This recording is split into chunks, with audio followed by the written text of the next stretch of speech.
Alright there, Brian, Snake Eyes.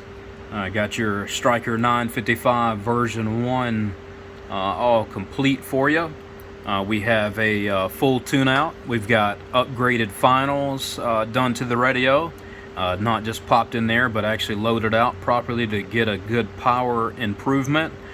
We have a upgraded echo board. The new upgraded echo board is out the face to where you can adjust it like you requested, which is absolutely no problem for us to do. We have a lot of customers that have us do them internal just to make it more simple, to where it's one less controller button that they have to worry about, and it's all set perfect for them on the inside.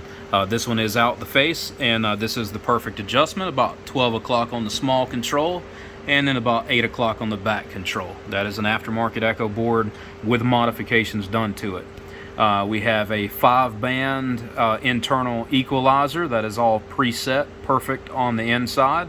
It is all set internally. We have Hifi receive done. We have Hifi transmit done, and we also have all mode Hifi for FM and upper and lower sideband as well. Receive and transmit both. We also have some extra options. We have a variable peak control. All the way clockwise to the right would be maximum peak. All the way counterclockwise to the left would be the least amount of peak power here. And then we also have a variable average control. Again, all the way clockwise to the right would be the maximum average output. All the way counterclockwise to the left would be the least amount of average output. So I'll keep that all the way up on both for now. And then our next control here is we have a variable transmit tone control. All the way to the right, clockwise is bass. All the way to the left, counterclockwise, is going to be maximum treble. So right now I'm about 3/4 of the way up towards the bass side. So about around 230 or so is that adjustment, and is where it sounds the best. We also have some extras out the back too. We have an MP3 with line level recording, for being able to record others line level into your receiver. And you can also use this to play back music or play their audio back over the air, or however you want to use it. It's very versatile. Got a lot of videos on that. May do another one again soon because I haven't made one of those in a minute. We have an echo board switch. This is just a quick on and off switch for the echo. In case you wanted to leave your adjustment perfect on the face and didn't want to have to mess with it, then you'll have an on and off on the back too for sideband, but I'll keep that switched in the on position here for you. And again, you're going to leave this original echo board flip to the off position because it will still re-enable the original IC inside the radio. You're going to want to keep that disabled because it's going to introduce mud that the factory echo board has. So keep that in the off position, and it will be a secondary option that you can click it off from this small control. It does have a click on the bottom to completely cut it off as well. So you can do it from the front or the back of the radio either way. Like I said, if you want to leave this setting perfect and just use the back, you can do that. Think that is most all the options. So we have a full tune, upgraded finals, Hifi transmit, Hifi receive, all mode Hifi, upgraded echo board out the face with mods, 5-band internal equalizer, and then we have the variable peak, the variable average, the variable tone control, MP3 with line level recording, and an on and off switch for the echo. And I don't believe I'm missing anything inside the radio. Now we have a modified 878 microphone for you. I've got ferrite and heat shrink on the 878 microphone. That is all pre-prep for you. I've got a modded D104 that I've matched up with your radio. That setting is, we'll show you where the setting is. I got it being blocked at the moment. Yeah, it looks like a 3. So a 3 is going to be your perfect setting for the back of the microphone with your particular radio. And I've set the internal power adjustment on this 878 at the proper setting as well. This 878 is modified. It is not stock. This is heavily modified to get it to to pass the range, the dynamic range that we allow them to pass from opening up the bandwidth. Same with the D104 too. It is not a stock D104. It's been modified to change the frequency response as well. We also have an upgraded echo board for you too with your radio. So you'll have a upgraded 8-gauge wiring harness for this radio. and there's also an MP3 with line level cord that I don't have here on the bench. I still got to wrap you up one of those that I'm going to send with it for the MP3 circuit itself. All right, Brian, so we'll go ahead and check out the output, and we'll see what we got. I think I got I got everything rolled all the way up on all settings here. So we'll see what we are doing. All right, so we throw our carrier first and find. So we got about almost a 18-watt carrier. We'll go and cut our carrier all the way down to see what the low side is. Low side's about 3/4 of a watt, just a hair less. That is there. And then all the way up wide open on high power, we got about a 18-watt with the carrier wide open. Spectral purity is good on both. We're going to go ahead and modulate it at the on the 200-watt scale, and we'll see what we have. We got about 130 watts PEP, which is good numbers. We'll modulate it here on the spectrum analyzer. It's good there too, 130 watts peak. Signal is off the scale, so it's at minimum 10, 20, 30, 40, 50, 60 dBs below the fundamental for measuring for harmonic content, 30 megahertz wide. Yes, there's a second order and third order, just like everything has, because you know, that's inevitable. They're gonna have that, but they are definitely way down below the carrier, you know, 50 dB plus. But anyway, I'm measuring 60 dB down, and that was considering if my signal was at the tip of the scale. I'm probably 5 or 10 dB past the tip, but definitely is very clean. Again, we'll look at our output there, 130 watts. Look at the output on the LP100A, it's 156 watts up there. I've got a 5,000 watt slug in for an amplifier I was testing. Yes, 250 watt slug will do that. Some of them bird slugs are tight.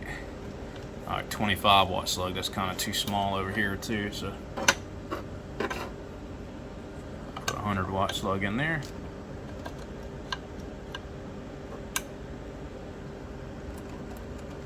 Alright, so we look at our average output, 200 watt slug. We are modulated to about 60 bird, which is good. That is a 100 watt slug bottom scale going to the 6, which is 60, or going to the 60, which is 60. Alright, down here is a 250 watt slug. I'll check the average. It'll be more friendly because you got plus or minus 5% deflection at full scale.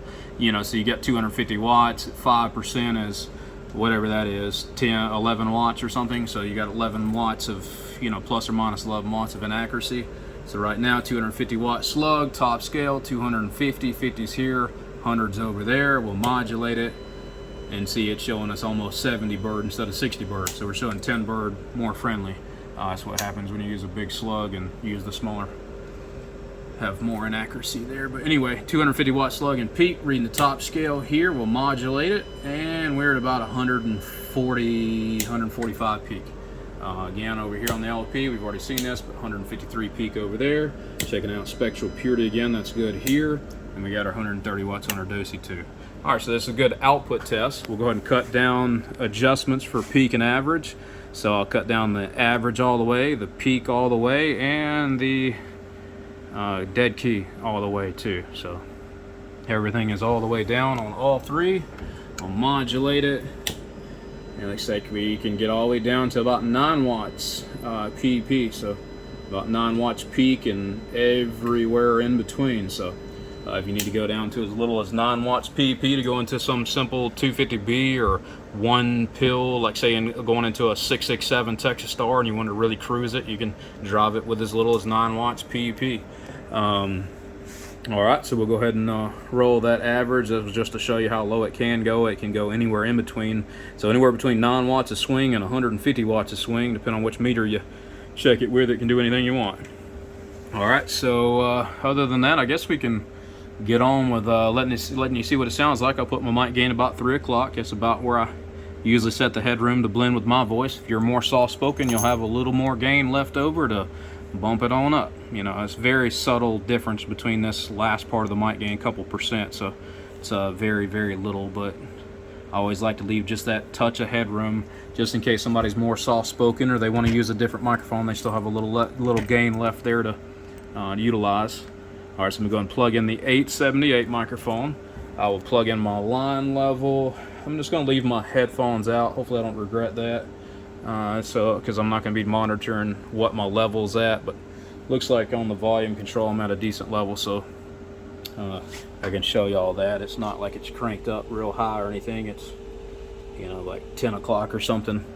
But anyway, I'm going to plug into the line level recording, and we'll see what it sounds like. As long as I don't get no feedback from those headphones hanging there, I shouldn't. We'll see.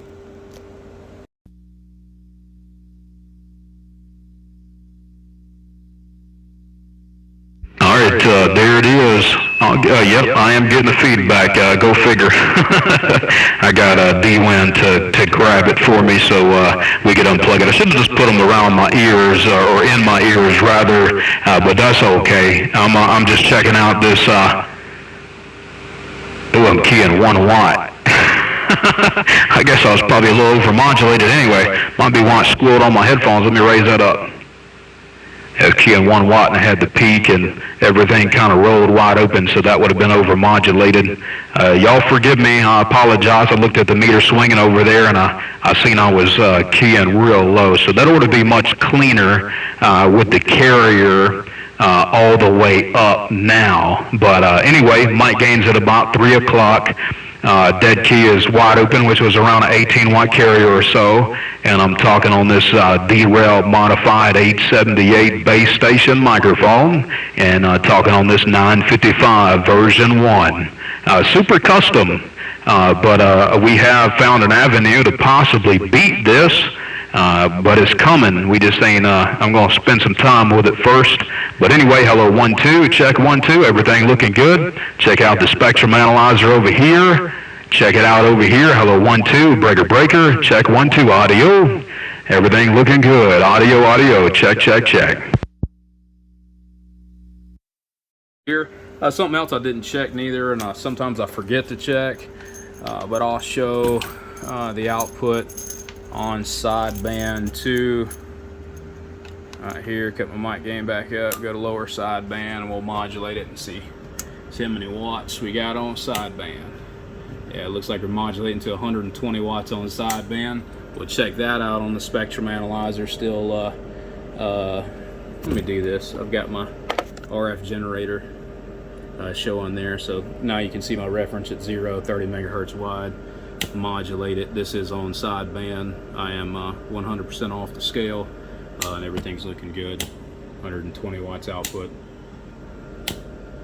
Sideband there. You'll see the center don't fill up because we're on sideband here. But anyway, there you go. We're fully modulated, and it's doing just like it should. Appreciate it again, Snake Eyes. Hope you enjoy this radio, and sorry for the rough video and the mistakes along the way, but hopefully you got the gist of it and you enjoy it. Appreciate it. Y'all take care. And like I said, I've got something coming really soon. I'm gonna do some testing on my own base station to decide if I like the levels that it's at.